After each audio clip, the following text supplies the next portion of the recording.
प्रभु विष्णु और ब्रह्मदेव के पास इन दोनों समस्याओं में से किसी का भी समाधान नहीं था और समय उनके हाथों से सूखी रेत की तरह फिसलता जा रहा था, क्योंकि देवी पार्वती अपना मंगल स्नान आरंभ कर चुकी थी।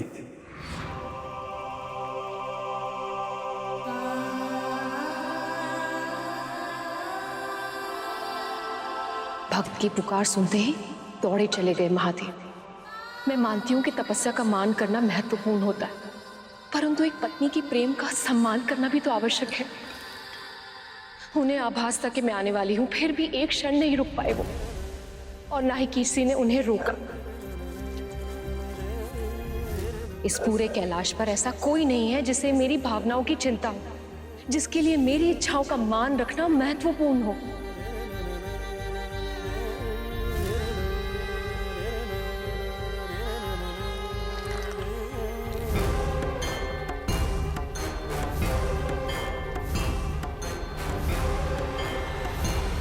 अब जो मेरा पुत्र होगा वो मेरी हर आज्ञा का पालन करेगा। जिस तरह यशोदा का कान्हा उन्हें सताता है, परंतु सबसे अधिक प्रेम भी वो उन्हीं से करता है, ठीक वैसे ही मेरा पुत्र भी मेरे साथ ऐसा ही करेगा। मेरे लिए सबसे टकरा जाएगा वो, डांट पड़ने पर कान पकड़कर क्षमा भी मांगेगा, और यदि उसने शरारत की तो उसे भी मैं ओखली से बांधकर दंड दूंगी।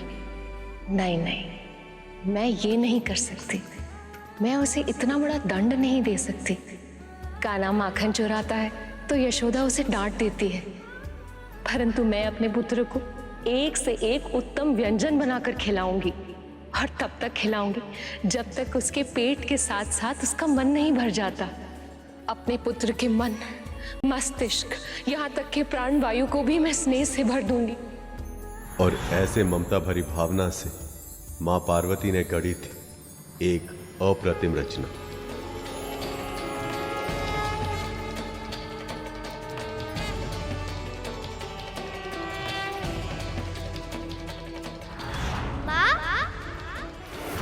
अभी जो मैंने अनुभव किया, क्या था वो? माँ?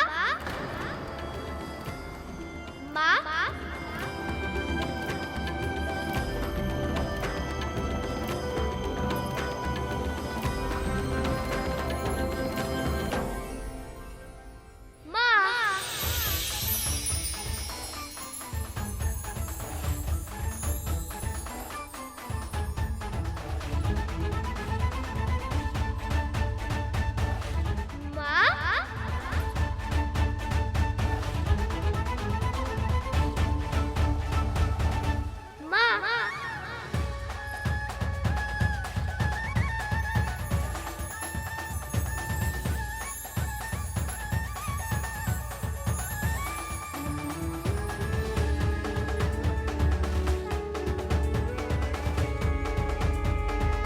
और इस सुंदर बालक को देखकर मां पार्वती ऐसे मोहित हुई कि अपने ही पुत्र को पहचान नहीं पाई।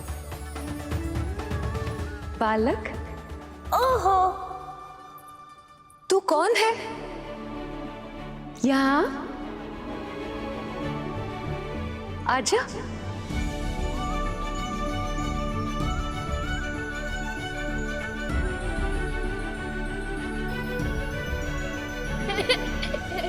अरे बालक, रुक तू। अरे बता, तू कौन है तू? अपने नन्हे नन्हे पगों से यूं ठुमक ठुमक के मेरे हृदय में ही प्रवेश कर लिया तूने तो।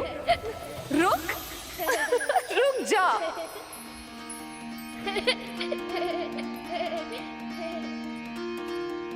पार्वती के मन में उमड़ी ममता,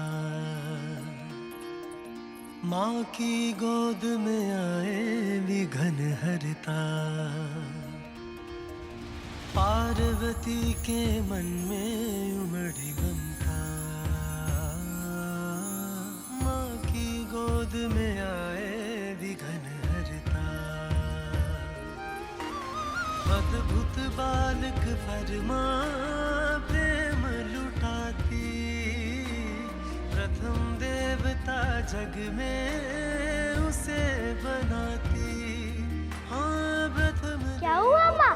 जग में ठीक तो है ना? आप थक गई है माँ।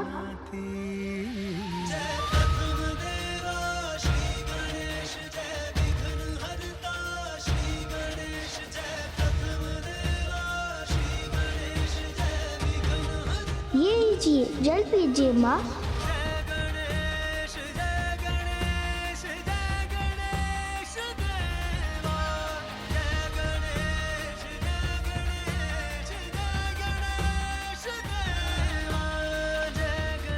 पुत्र, मेरा पुत्र। हाँ माँ, मैं आपका ही पुत्र हूँ, आपके हृदय से जन्मा हूँ। केवल आपके लिए इस संसार में आया हूँ। अब से आपकी सेवा ही मेरा सुख और आपका सुख ही है मेरा उद्देश्य। एक माँ के लिए सबसे बड़ा सुख होता है अपनी संतान से प्रेम और अनुराग पाना। माँ पार्वती को भी यही प्रसन्नता थी कि अब कोई कैलाश में उनके दुख और सुख का ध्यान रखने वाला आ गया है।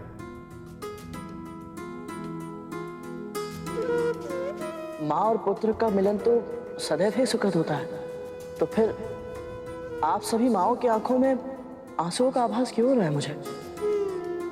यही तो इस संबंध की विशेषता है गरुड़। वैसे तो देवी पार्वती शक्ति स्वरूपा है, महादेव के साथ अर्ध नारीश्वर है, अपने आप में हर तरह से संपूर्ण। किंतु जब एक स्त्री मां बनती, अपनी संतान को अपने वक्ष से लगाती, तो उस समय उसे जिस पूर्णता, जिस सुख का आभास होता है, वो केवल एक मां ही समझ सकती है। इस पूरे संसार में एक स्त्री का अपनी संतान को जन्म देने से अधिक सुंदर, अधिक अलौकिक और कुछ भी नहीं कर। और गणेश तो केवल और केवल देवी पार्वती से ही उत्पन्न हुए थे। पर महादेव का क्या हुआ? वो तो अपने पुत्र के जन्म के समय ही उपस्थित नहीं रह पाए। हाँ गुरुदेव, प्रभु विष्णु ने तो वचन दिया था कि माँ पार्वती के मंगल स्नान के बाद उनकी पूजा समाप्त होने से पहले वो महादेव को ले आएंगे। तो फिर उन्होंने अपना वचन पूरा कैसे नहीं किया? गरुड़ सही प्रश्न पूछ रहा है। यही जिज्ञासा और इसका उत्तर ही गरुड़ को वो ज्ञान देंगे जिससे उसको भविष्य में लाभ होगा। गणेश का जीवन हर मनुष्य के लिए मार्गदर्शक होता है और यही ज्ञान गरुड़ का भी मार्गदर्शन करेगा मेरा वाहन बनने में। प्रभु विष्णु के साथ साथ ब्रह्मदेव, देवराजेंद्र, नंदी, श्रृंगी और अन्य शिवगण भी इसी पहेली में उलझे थे जब अपने प्रभु की समस्या का समाधान करने के लिए देव ऋषि नारद वहां आए। नारायण नारायण।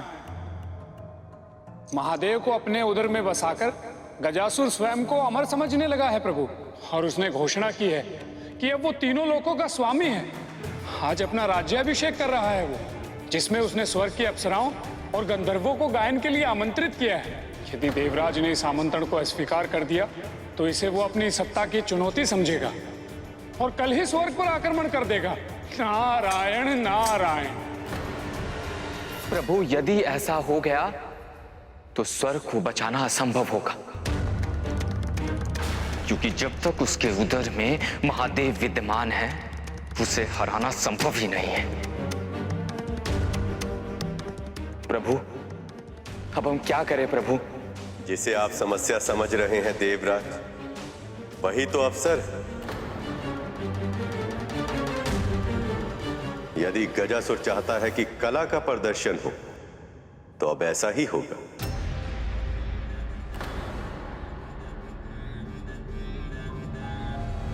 हम छद्म वेश में वहां जाएंगे और अपनी कला का ऐसा प्रदर्शन करेंगे कि गजासुर हमें हमारी इच्छा के अनुसार पुरस्कार देने के लिए विवश हो जाएगा।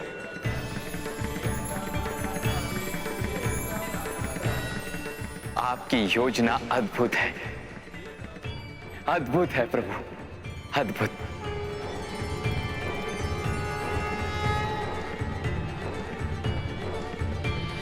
एक और प्रभु विष्णु, इंद्र, नंदी, श्रृंगी और अन्य सभी शिवगण महादेव को मुक्त करने के अभियान पर निकले।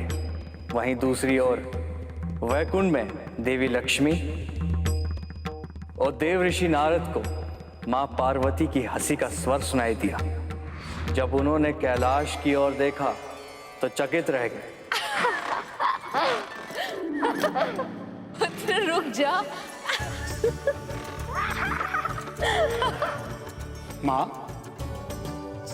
मैं जो समझ रहा हूं क्या वो सत्य है? पूरी तरह सत्य है देवर्षि। इस बालक ने सखी पार्वती के हृदय से जन्म लिया है।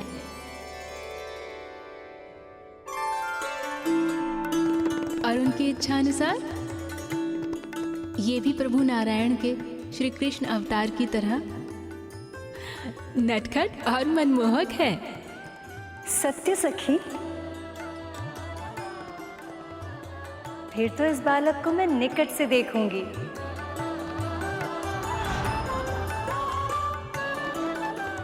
इससे भेंट की इच्छा तो मेरे मन में भी है।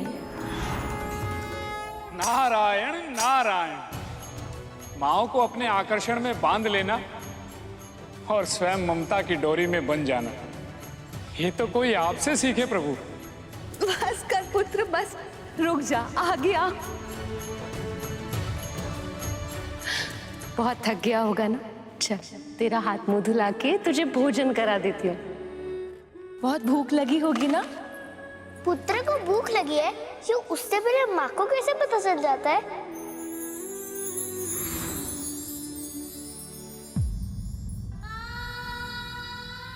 ले गरुड़, भूख लगी होगी ना? भर पेट भोजन करना। बढ़ते तन को पोषण की आवश्यकता होती है। मेरी माँ को भी ऐसा ही आभास होता है। हर माँ का हृदय, चाहे वो माँ पार्वती हो या मेरी माँ विंता, सबका हृदय एक समान होता है। पुत्र, सभी माताएं गणेश के पास पहुंची।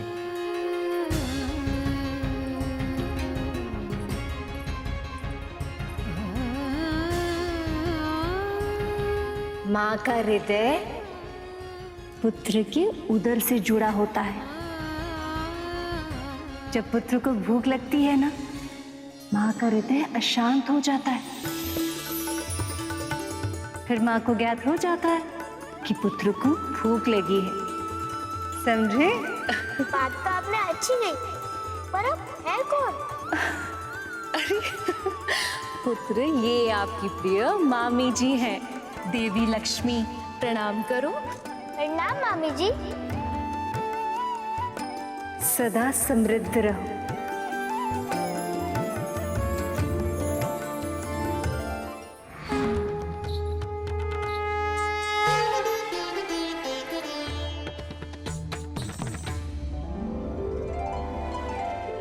और पूरा ब्रह्मांड गणेश को अपने पुत्र की भांति प्रेम दे रहा था, आने वाले विपदा से बिल्कुल अनजान।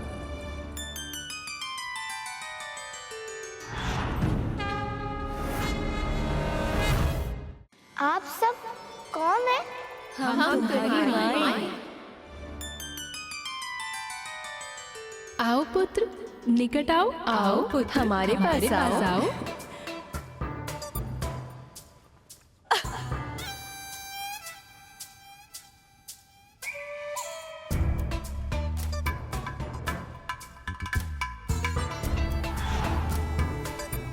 तो कैलाश में ऐसा कोई आ ही गया।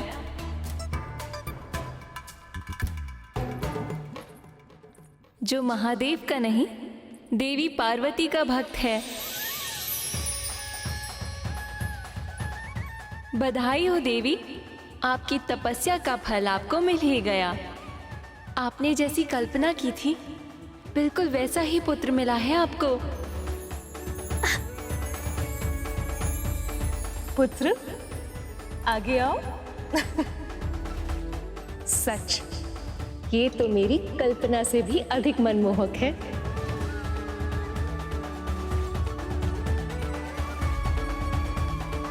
उस बालक ने न केवल देवी पार्वती बल्कि सभी माओं का मन मोह लिया।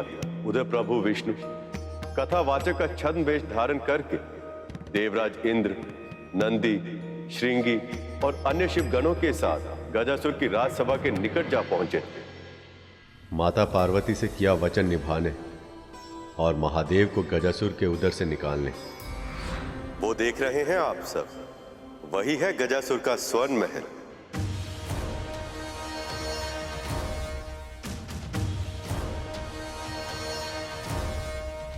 प्रभु, इसकी छटा तो बहुत ही निराली है। हाँ प्रभु, ऐसे स्थान पर हमें प्रवेश कैसे मिलेगा?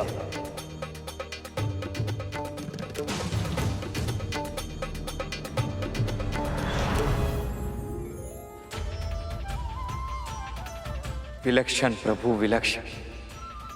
ये रूप विलक्षण है। बस अब यही आशा है प्रभु कि जिस कार्य की सिद्धि के लिए ये रूप धारण किया है वो पूरा हो जाए। हम महादेव को निश्चिंत ही मुक्त कराएंगे।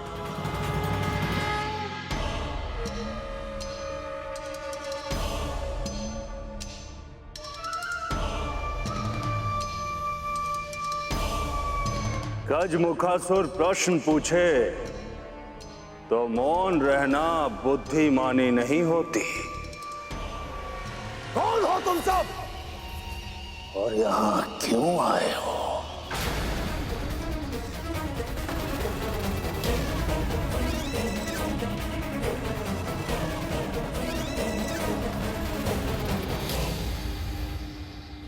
हम महादेव को मुक्त कराने आए, किंतु ये बात तुझ मूर्ख को समझ नहीं आएगी गजासुर। हम सब कथावाचक हैं महाराज। भोले भंडारी महादेव के गुणगान करके अपना जीवन यापन करते हैं। जब हमने सुना कि यहाँ महादेव के सबसे बड़े भक्त का अभिषेक हो रहा है तो हमें लगा कि यहाँ महादेव की जीवन की कथा शिव कथा कहने से अधिक सौभाग्य और क्या हो सकता है। जो दिख रहा है वो है नहीं, और जो दिख नहीं रहा वो छुपा हुआ है। तुम सब आए तो एक साथ हो, किंतु तुम एक नहीं हो, अलग अलग हो। तुम सब अलग अलग हो, एक दूसरे से बिल्कुल अलग। कहीं इसने हमें पहचान तो नहीं लिया?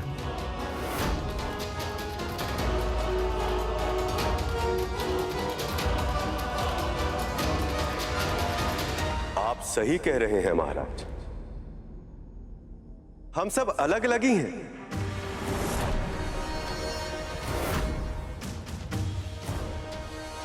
यदि हमें कुछ एक समान है तो वो है महादेव के प्रति हमारा प्रेम, हमारी शिव भक्ति।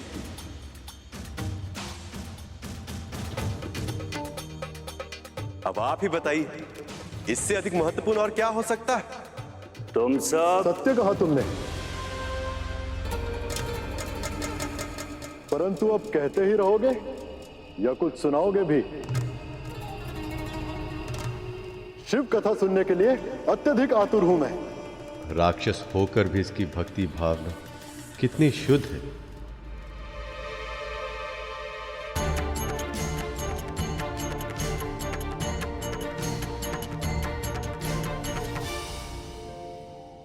बड़ा विचित्र जग का शासन, बड़ा विचित्र विधान। समाप्त हो जब एक कथा, आरंभ हो दूसरा गान। पर जग की माया में डूबा जो, वो ये देख ना पाए। संदेश यही इस कथा का, जो अब ये वाचक सुनाए। पिता दक्ष ने अपमान किया सती पति का, महायज्ञ में नहीं बुलाया, रखा ना आसन पशुपति का। सती स्वामी का देख निरादर, यज्ञ अग्नि में भस्म हुई। पत्नी रक्षा हित दौड़े शिव पर, पल भर की बस देर हुई। होना था जो विनाश हो चुका, प्राण प्रिया थी जा चुकी। खुला रुद्र का नेत्र तीसरा, क्रोधा अग्नि दहक उठी। शिव जो कल्याणकारी है संतुलन के साधक। मृत प्रिया को हाथों में लेकर अब थे विनाश को आतुर। जिस सृष्टि में प्रिया नहीं, वो सृष्टि कैसी कैसा जीवन। अब मृत्यु ही बस सत्य बने, अब हो बस तांडव नर्तन। भगवान विष्णु देवी पार्वती को दिया वचन पूरा करने गजासुर तक पहुंच गए थे, परंतु आगे जो होने वाला था उसका आभास उन्हें नहीं था।